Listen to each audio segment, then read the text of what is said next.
Сегодня сотрудники МЧС провели масштабные итоговые пожарно-тактические учения. Для них выбрали одну из самых сложных в республике площадок – театр оперы и балета.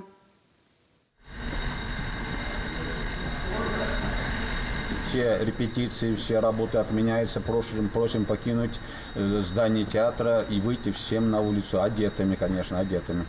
Железный занавес не метафора. Именно такой опускается на сцене театра в случае возгорания. Занавес весит 4 тонны, защищает зрительный зал от огня и высоких температур. В театре оперы и балета прошли учения МЧС. Условному пожару был присвоен самый сложный 3-й ранг. В театре объявили эвакуацию, большинство сотрудников самостоятельно покинули здание.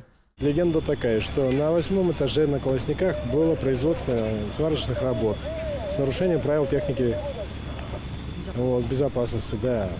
Тот, кто проводил сварочные работы, не заметил, ушел.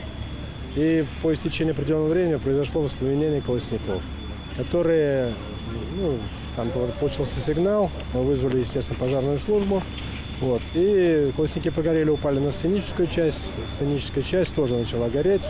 Пожарные расчеты прибыли быстро. Как признаются сами спасатели, театр оперы и балета – один из самых сложных в республике объектов с множеством переходов, лестниц и коридоров. В здании одновременно может находиться больше 1000 человек. Согласно легенде, внутри осталось 26 человек. В зрительном зале в оркестровой яме на 8-м и 9-м этажах. Готовим 2 звена, разъезд в зрительный зал.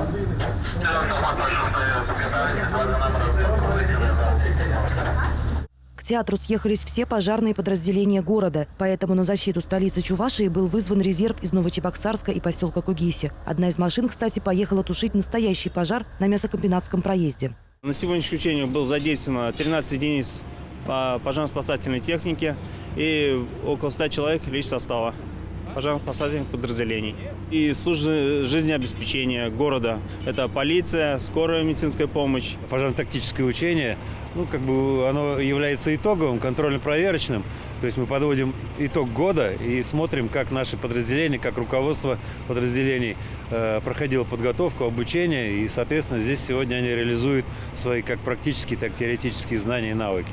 Все подразделения МЧС с поставленной задачей справились. Кроме того, работники театра тоже показали, что готовы к проведению новогодних представлений. Ирина Ромадова, Семен Антонов, Вести, Чебоксары.